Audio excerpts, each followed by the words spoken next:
Guys, welcome to the part 2 of the discussion we already had, how the journey of Jeff began from Ghana as a registered nurse and he came to the UK to work.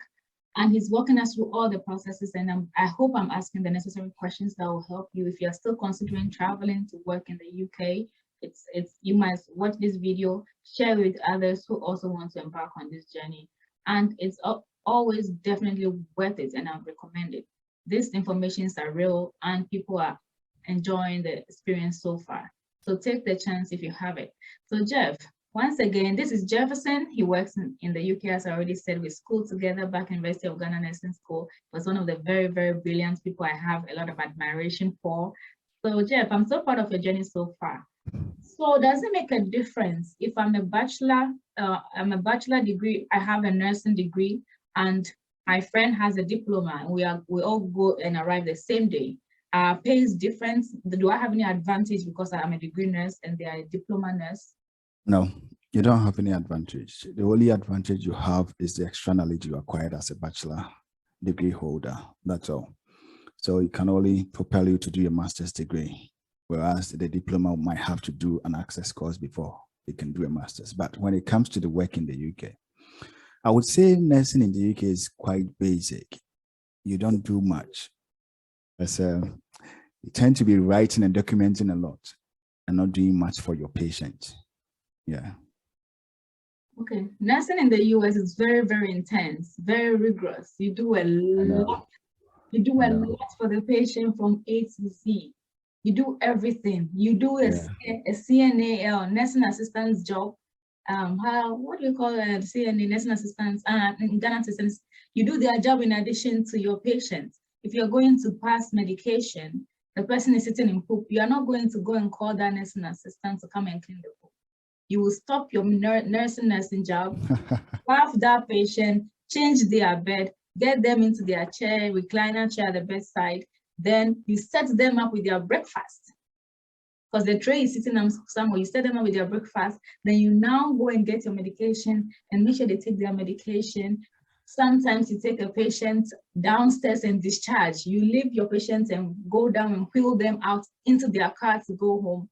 You are taking phone calls from family members. You're taking phone calls from lab, taking phone calls for doctors. I made a detailed video about nursing in America. Please watch that video and see. I'll find it and watch. And see what I don't want to practice nursing in the US anyway. You're gonna have back pain and pain in your legs by the time you're done. Almost everybody has like varicose veins. You have to go with TED stockings, compression stockings before you go to work. I am not scaring anybody. This is the reality. I'm sure you've watched videos. The way you see them in movies, this is exactly how it happens. You're on your feet for 12 hours. So that brings me to my next question. How many hours are you supposed to work a week? Or is it a month? What are the hours over the shifts? So when you come from outside, you do full time. So you do 37.5 a week. And every shift is 11.5. So you do 3 shifts a week for 3 weeks. And then the last week, you do 4 shifts. So you work, I think, 13 days out of whatever number of days we have in that month as your shift. It's a 12-hour shift, 12 and a half hours. You have 1 hour break. Depending on the unit and the ward manager can be very lenient and allow you to have more than an hour.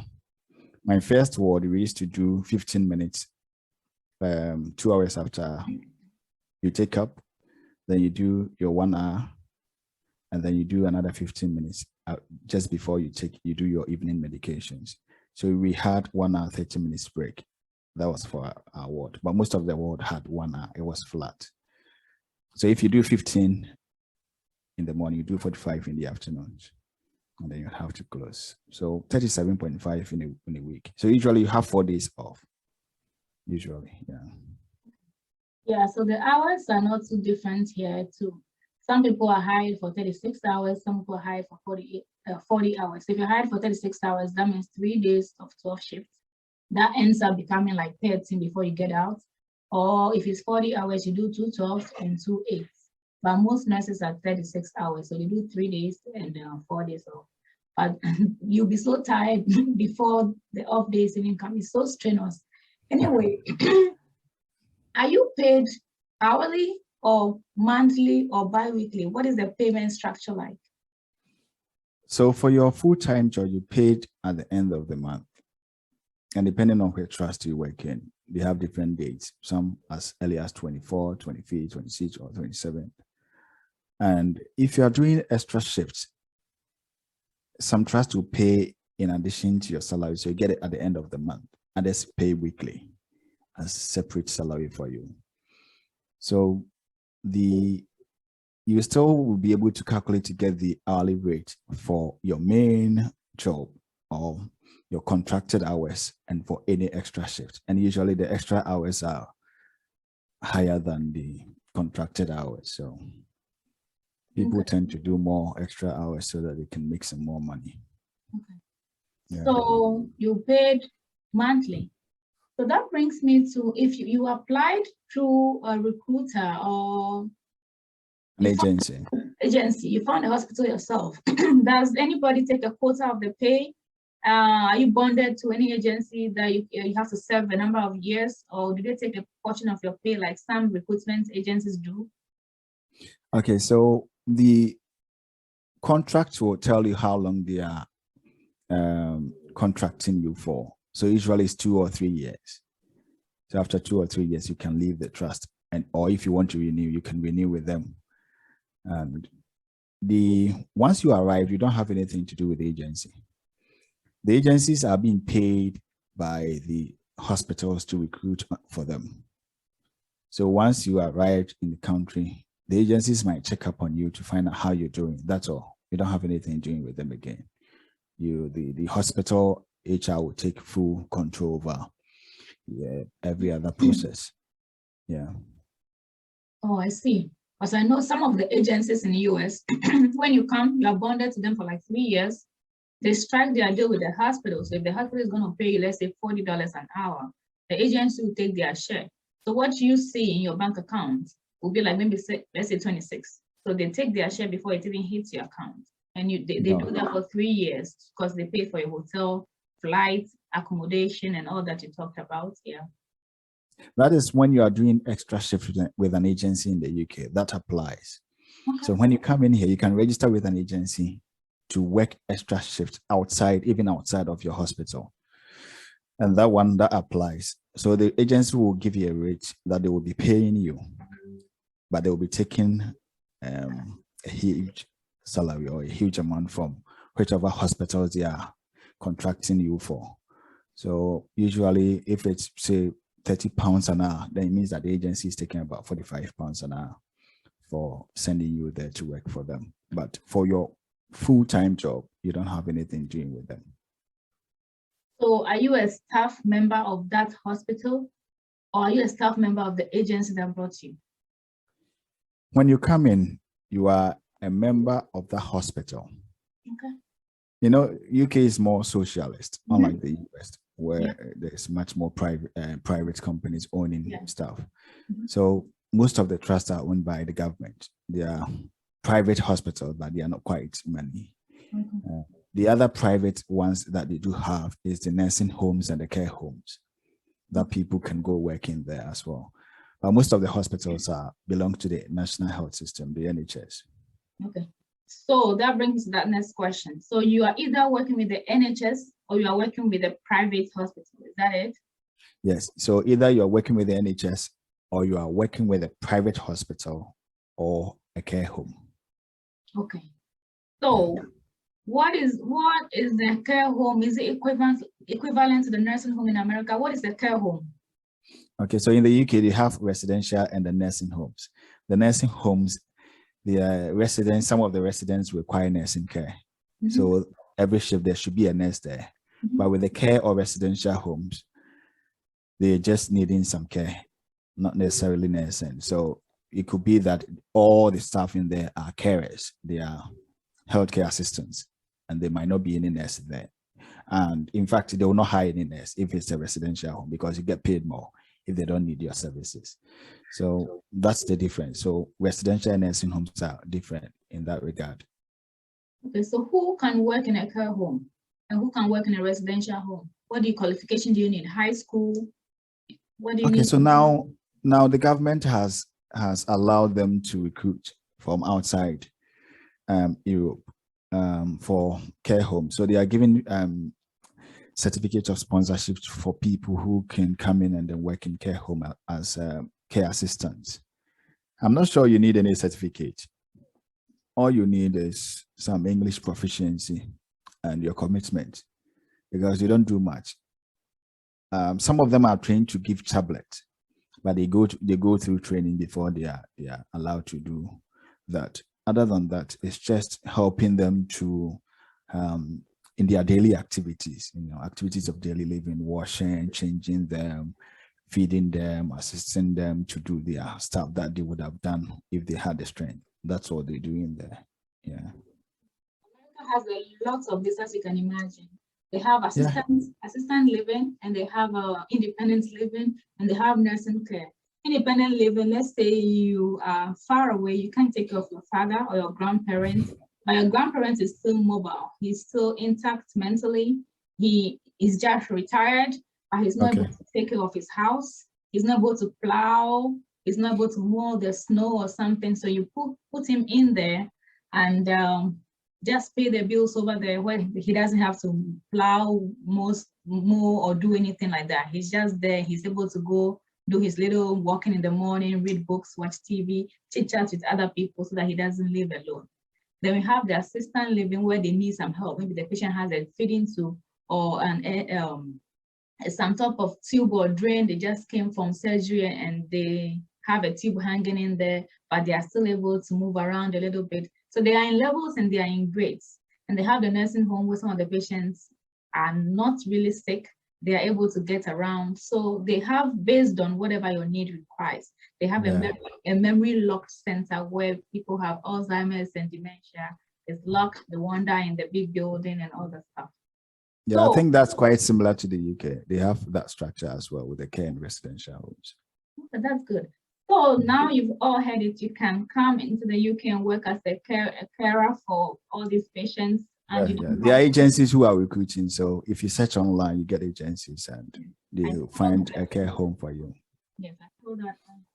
Yeah. So, working in the NHS and working in a private hospital, what are the pros and cons?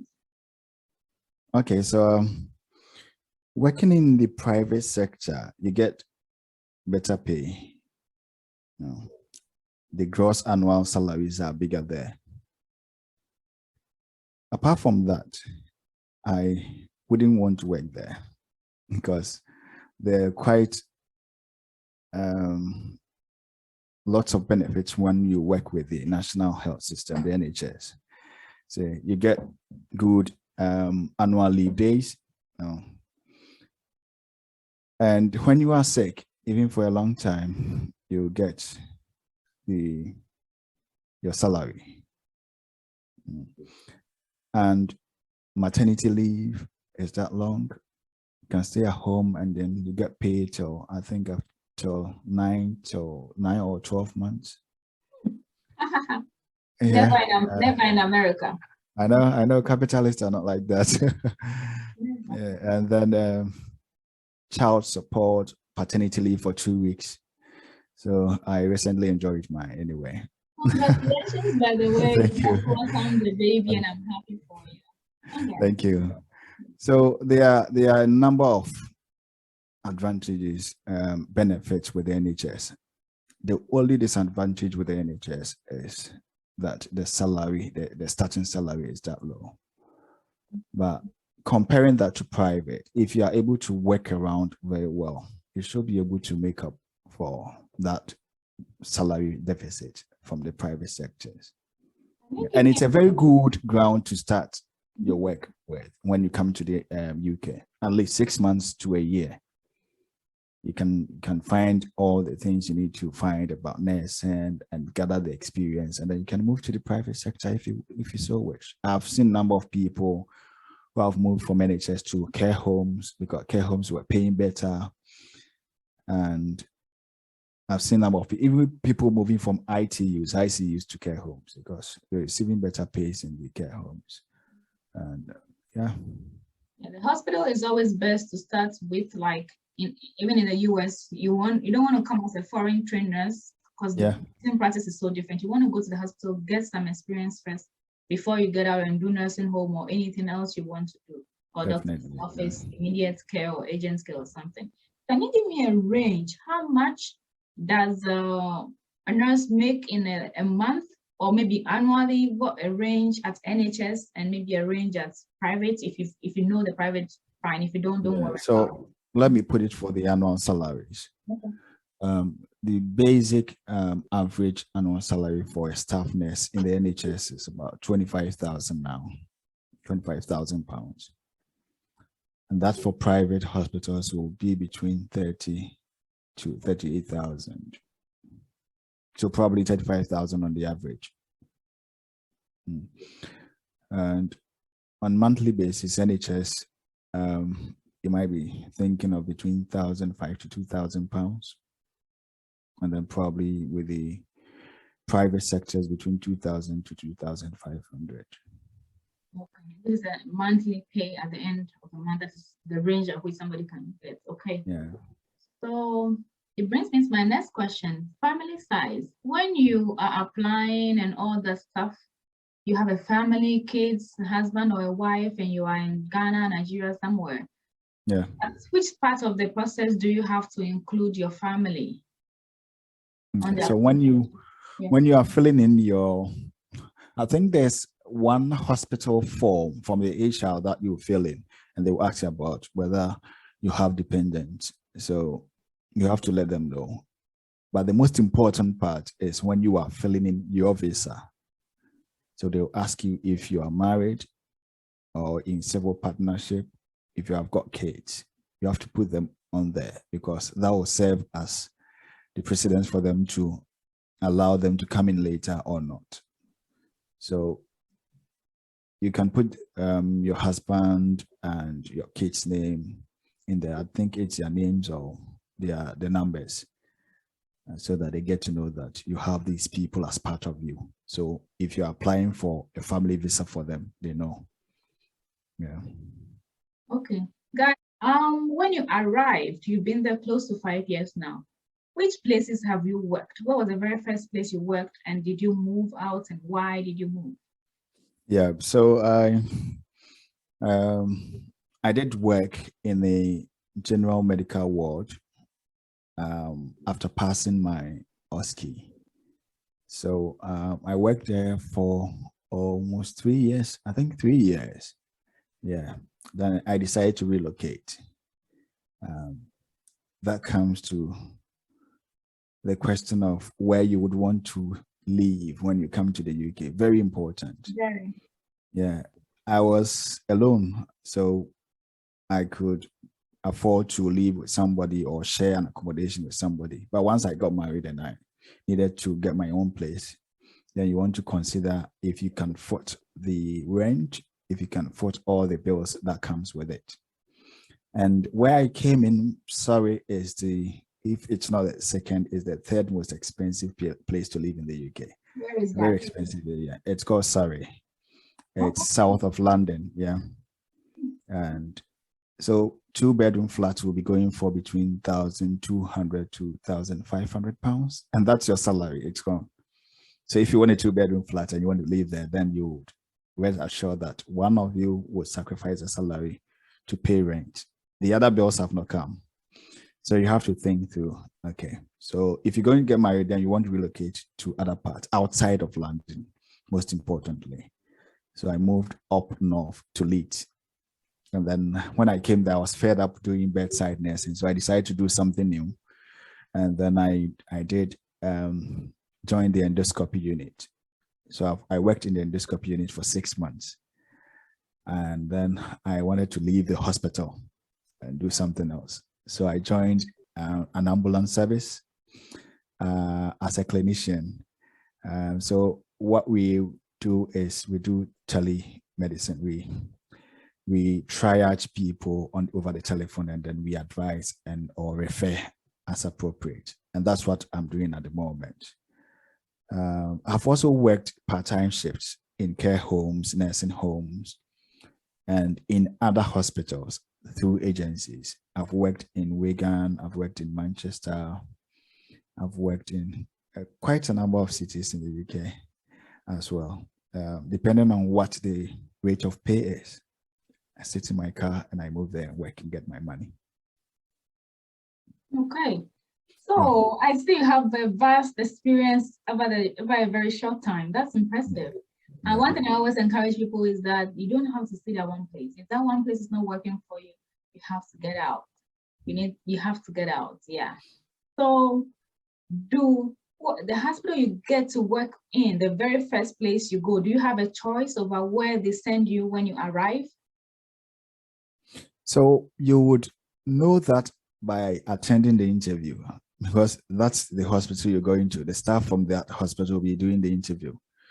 So you would negotiate with the agency. If it's an agency coming, you want to tell the agency probably you don't want to live in London.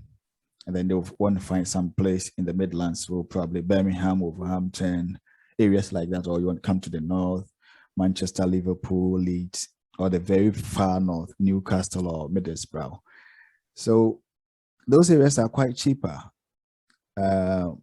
Probably London or Surrey, and those areas might be twice more expensive and at times thrice more expensive with regards to accommodation than areas outside of London. So the further you go from London, the cheaper it gets. And the more closer you stay in the city, the more you pay as well. So even if you move very far and you want to stay in the city center, you still have to pay more. So if you come to Leeds and then you live in Leeds city center, you might be paying something around between 800 and 1,100. And if somebody wants to live outside of the city, the person might be paying between 500 to 700. It's the same city, but proximity to the city center also counts. So you would have to take that into consideration when you're choosing where you want to attend the interview. So the trust you want to choose from, if you go to the NHS job site where they have the advertised jobs from the various hospitals, you would look at the city and then you would want to check accommodation. If you type on Google, they'll give you the average accommodation in those areas. And then if you think it's something you're in for, or you want to speak to somebody, there are areas you wouldn't want to go there because probably it's white dominant. And if you are the social type and you might not be happy living there. Me, I'm not the social type. I can stay in my room for 6 months. I don't mind. So I don't mind where I live. But if you're the social type, if you are the person who care about certain comments and certain treatment, then you also have to take that into consideration. If you want to get a place where it's more cosmopolitan, more ethnic, multicultural and multi-ethnic people in there, so that you feel comfortable moving out and socializing. It's another consideration you have to take before you apply to any hospital.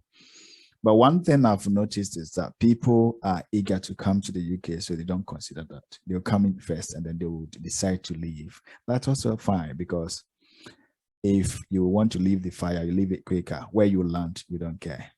Okay.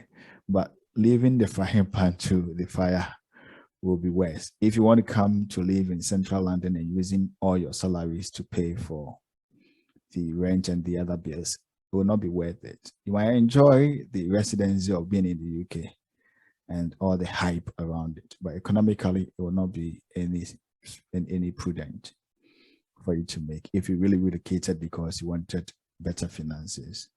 Yeah.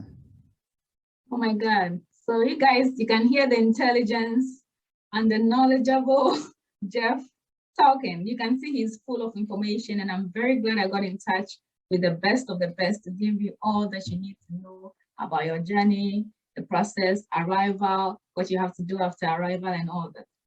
So location is the same everywhere. If you live in the bigger cities, you're going to pay more.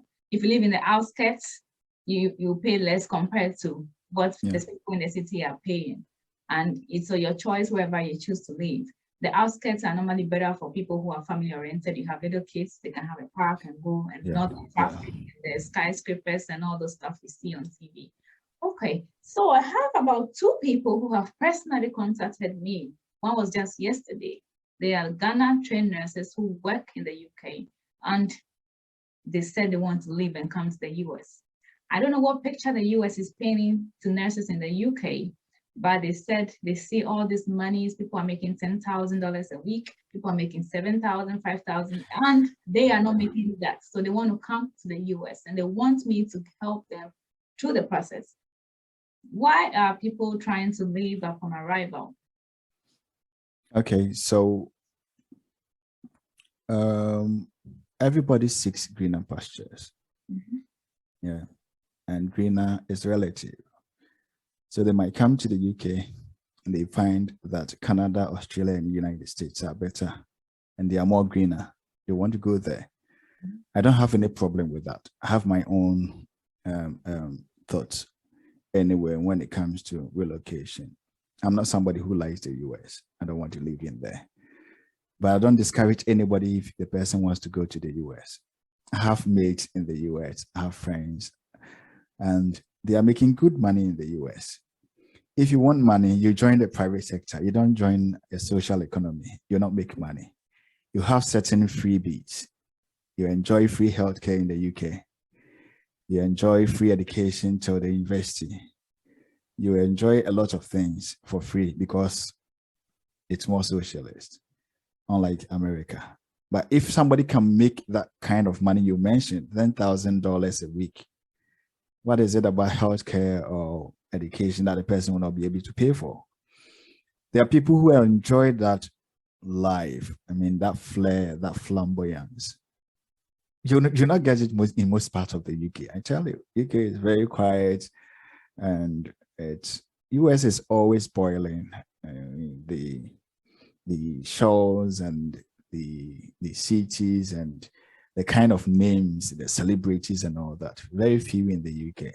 It's that quiet, conservative society that are good for people like us who wants to keep to ourselves and want it life very calm and cool. But if somebody sees life better in the US, I think I will encourage them to go. Yeah. Yeah, you've said it all. Yeah. You've said it all. Personally, I think that we all have our different goals in life. What you want to achieve is different from what I want to achieve. So it all boils down to personal choices. I definitely told them that $10,000 a week is what a travel nurse makes. And that travel nurse is sacrificing her pension pay, is sacrificing health insurance, is sacrificing stability. They move around like nomads. Today they're in California, tomorrow they're in New York, the next day they're in North Dakota. They move around a lot. It wouldn't work for you if you have a family of 5. Are you going to leave your younger kids and be roaming all the states? Are you going to be driving back and forth? I know a travel nurse who was making a 1-hour commute. On her way back, she had a very, very terrible accident and she nearly lost her life. The more distance you travel, the more they give you a travel allowance as a travel nurse. But because she doesn't want to go, she has a younger kid. She doesn't want to go and live there. You can get a hotel, a guest house and live there. She was making that 1-hour commute to and fro. And after 12-hour night shifts, she was driving back and she nearly lost her life. Definitely. That was how, yeah. So that was how she had to stop. So it depends on what you want in life. If you are young, if you're like 19 all the way to 25, you're single, not married, no husband, no wife, no kids, you can make that money around that time, then you give it a go. Let's say I'm doing travel nurse for 2 years. After that, I will settle down in this city. I would make a life, make a family. That's it. That's it. So it varies, or it varies. It depends if it's going to work for you. One of these people has a family of 5, and I don't see it working for her. And I thought I have never received $10,000 a week. I have never received that before. I have never seen that before. I am nowhere near that. I don't even make 1/4 of what they are making. So it's an online facade. Some people are making it physically, but if you're staff nurse in one place like how I am, you can't make anything like that. You were going to say something. Yeah, and I think the picture we paint for people out there is what makes them think that things are very cheap and luxury. Luxury comes by silver platter. No, you have to sacrifice, as you said. Even in the UK, if you want to make good money, you can decide to quit NHS if you have an indefinite leave to remain. I know we'll get there later in the interview.